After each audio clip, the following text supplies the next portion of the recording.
Welcome to Moments with Marianne. This is your host, Marianne Pastana, and we're here today with special guest, Ashten Duncan, who's here to share with us his Nautilus award-winning novel, Journey of the Broken Vessels. What happens when a young doctor seeking purpose and healing finds himself in a town where every relationship and choice seems predestined? Well, today's guest is here to share with us just that.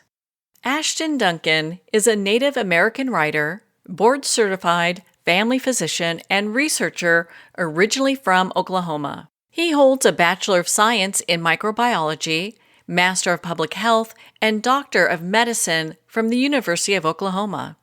He completed his postgraduate medical training in the University of New Mexico, Santa Fe Family Medicine Residency Program.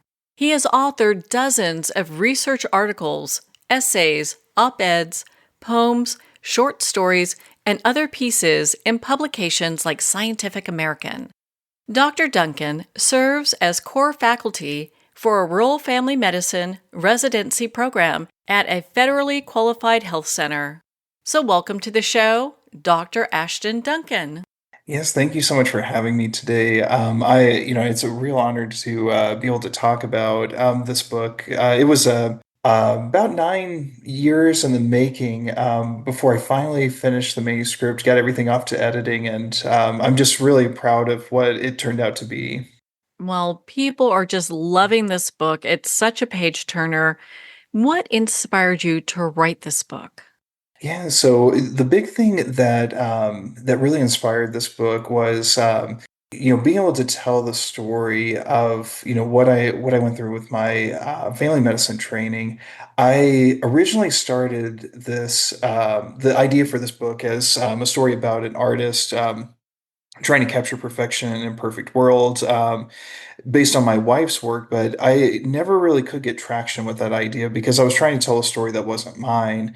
And as I went through my medical training, I really started to see how all of the themes I wanted to capture in this book would really fit together. And it was a little bit funny because a lot of what I hoped to achieve was the human side of talking about healthcare, not this whole like superhero story that we often get with TV shows and movies. And it was really interesting too because I think it was right after the time that I had published this, we got the pit, which was another really, I thought, very like like deep human story that I think really showed me that we're starting to move toward that as I think as a literary and media community about really showing that a lot of people who work in the hospitals, clinics, things like that are just very much just humans trying to get through, doing their jobs, trying to do them well, but also struggling with a lot of the pressures of a healthcare system that unfortunately just doesn't work very well in our country. So, Journey of the Broken Vessels, what does that title mean to you? Yeah, so the title of the book, it comes from a lot of the literary influences that went into this. So a lot of people, as you read it, there are some subtle and then definitely some not so subtle nods to the Divine Comedy. That was something for me when I was growing up, and specifically early in college and late in high school, where I had gotten a lot of influence in my own writing from that work. And the idea of this journey was about the idea of training and this idea of residency training that physicians have to go through. And for depending on what field you're in, this could be 3 to 5 years.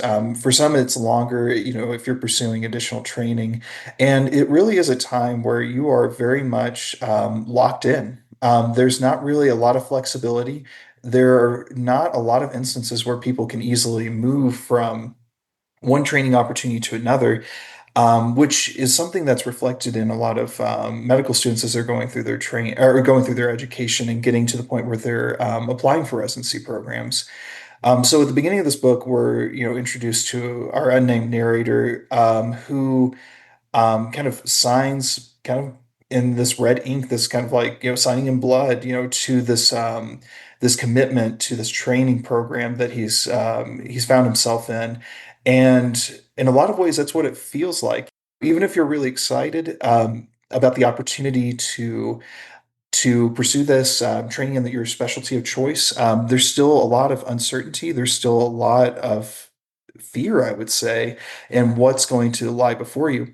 And the broken vessels piece of it, just to comment on that piece of the title, it does kind of come back to this kind of religious and spiritual meaning, but in a way where it kind of channels that idea for these ideas from the Divine Comedy into the characters that we're introduced to, because we see a lot of issues around mental health, around trauma, around even substance use disorders. And these are all themes that I wanted to reflect in that piece of people being broken vessels and not necessarily able to take on more in their lives.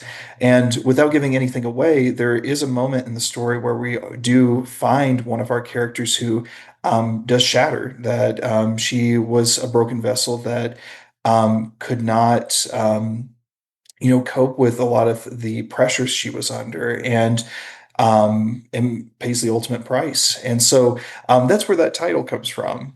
Well, I know you shared a little bit about this story with us. Can you give us just without giving any spoilers, just a little bit about it and about the character?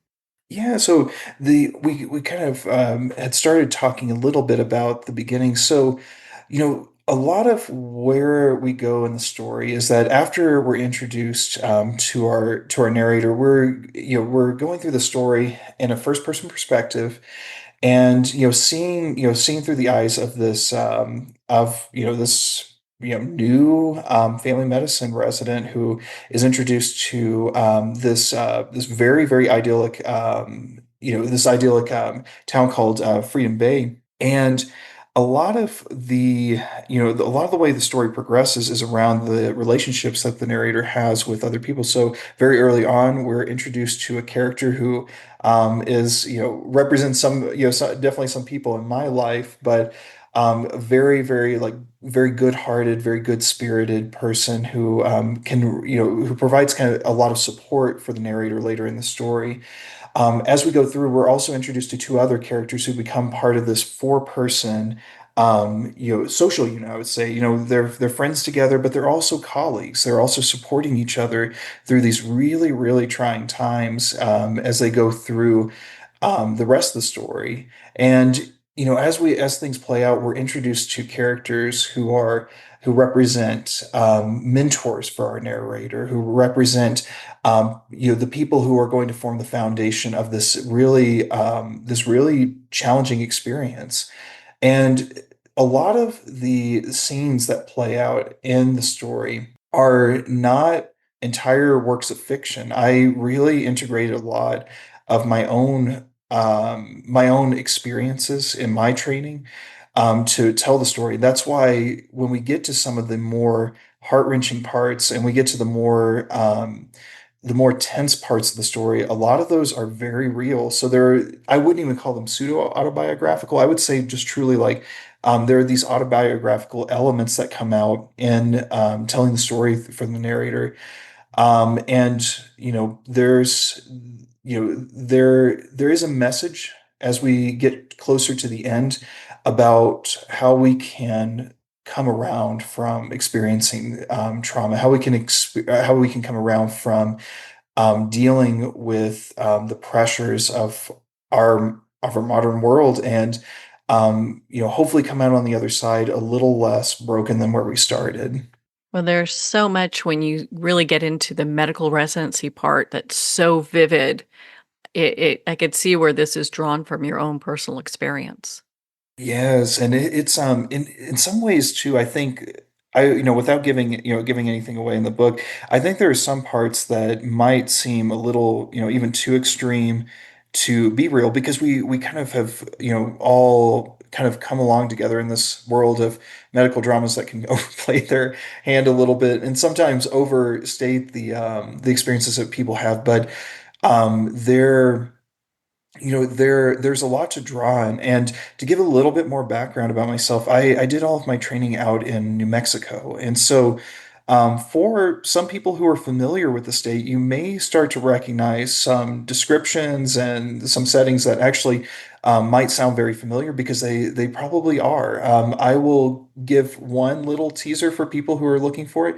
There's a very specific description across an entire chapter about Taos, New Mexico, and specifically around the Taos Ski Valley. And that is something where if you're familiar with it, there will be those nods to it. But there's also a little bit of fusion with part of my culture, which is that I come from the Choctaw Nation, and so some of the scenery is also built around descriptions from my tribe, and so that is, that's definitely, something I took a lot of pride in, was really pulling together not only this actual experience that I had, but also infusing it with a little bit of, my culture and the things that are really important to me outside of the work I was directly doing at the time. I love that. I love how you were able to blend all of that together. And it really dovetails nicely with my next question I have for you because this story blends quiet realism with subtle, almost surreal elements. How did you strike this balance between the emotional and what feels like almost the ethereal? Yeah, so the thing I wanted to do in this book, and I feel like I really put a lot of time and effort into crafting these scenes where it can feel a little jarring as you're going between them, where we go from, as you said, like these realistic set pieces into these surrealistic ones. And a lot of it is because I wanted to really focus on the showing not telling of what it's like when you feel that the ground kind of giving beneath you in terms of your own headspace. And so in a lot of ways, people will probably be able to appreciate pretty quickly how a lot of the times when we have these switches in the story, there's a very clear reason for them. And a lot of it becomes a bit more extreme as we go through the story. That we start to see things really ramping up for our narrator as he experiences more and more challenges and more trials, I would say, that really start to create these more vivid scenes for him.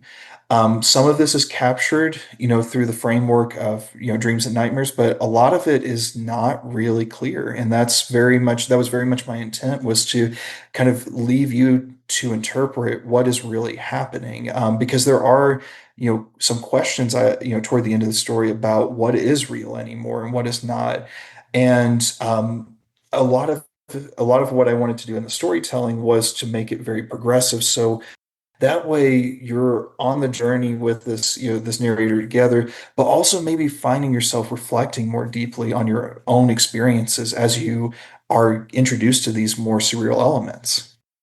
That I can definitely see. Your book really invites readers to dive in and explore our lives in a way that we typically wouldn't.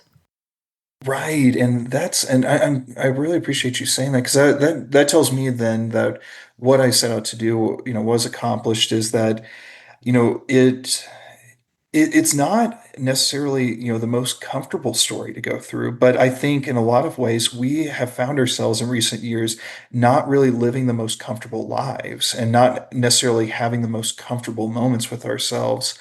But what I have found, and I reflect on this too, for the patients I took care of during the pandemic, and people who have been in really, I would say, very odd places in their lives, over since about 2020. There's some beauty in that confrontation of what makes us uncomfortable, or at least what makes life more complicated than we initially thought it might be. And I, as I went about writing this, I wanted to really expose readers to that idea that we can still live within this reality where we are, really faced with a lot of challenges that make us question everything, and maybe even make us question our own beliefs. But eventually, we can come back around to having some peace, even if that peace looks very different, that we're missing people from our lives. We're not necessarily the same people as where we started, And we can come out with a lot of, unique strength, because that was something that was really important for me in my training, because I did have a lot of very, very unusual challenges and a lot of moments that really pushed me to, I would say close to a breaking point at times. And I did come out on the other side. And when I work with trainees today, and when I do my own work with my own patients, I can recognize the strength that's there, and that's what hopefully people can walk away from when they read that last chapter of the book, and can feel that that change that we see with the narrator go through, but also relate that to their own personal experiences. There's definitely a strong sense of mentorship and legacy throughout your novel, especially when we look at the relationship between the faculty and the residents. Do you have a mentor that helped shape that path for you? Yes, and there, without going into a lot of detail about their personal information, I will say that a lot of the characters that were those mentor figures were based on people that were really important to me.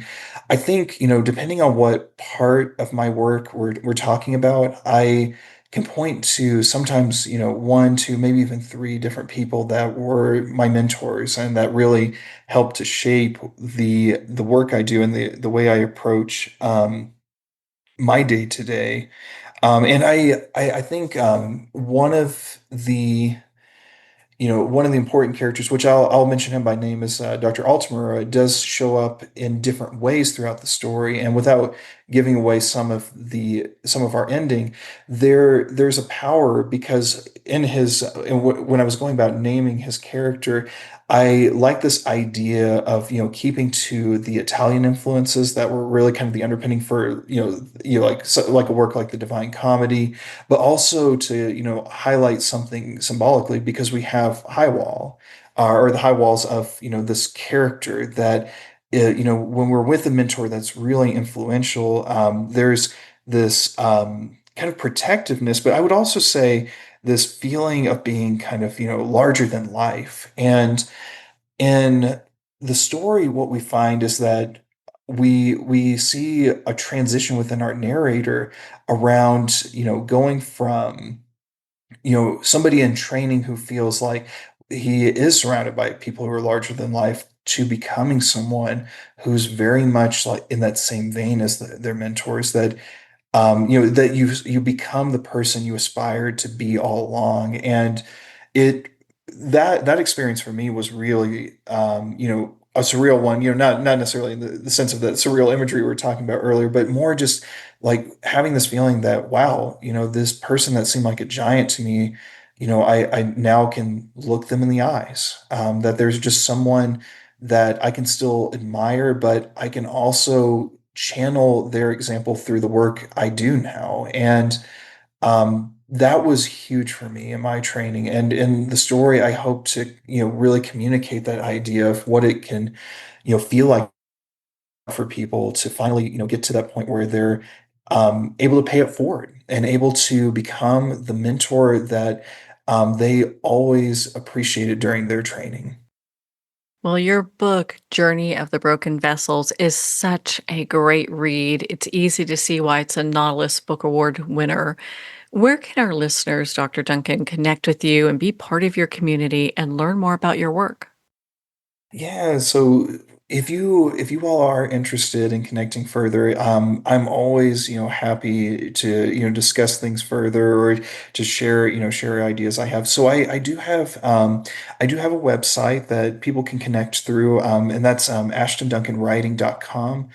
And I'm also I've more recently become a little bit more active on Instagram, so that's another place you can find me. LinkedIn, just under Ashton Duncan. These are all ways that you can connect with me, or at least to follow for updates, because there are a lot of exciting things right around the corner. Well, I cannot wait to see what else you do next. Dr. Duncan, thank you so much for taking the time to be on the show with us here today.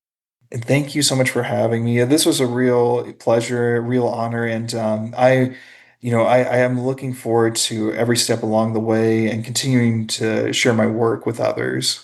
Well, thank you, Dr. Duncan. It's been such an honor to spend this time with you and to talk about your Nautilus award winning novel, Journey of the Broken Vessels.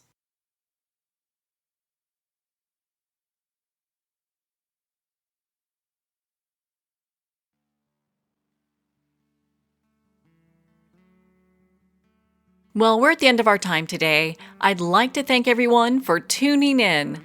You've been listening to Moments with Mary Ann, where we make every moment count.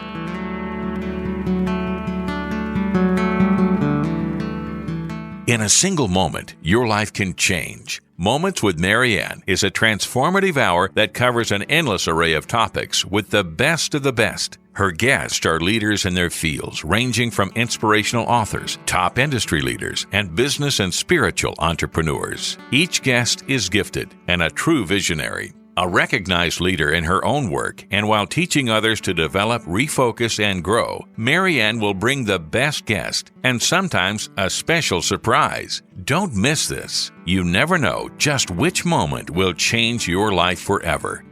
Make sure to tune in and visit momentswithmaryann.com for more information.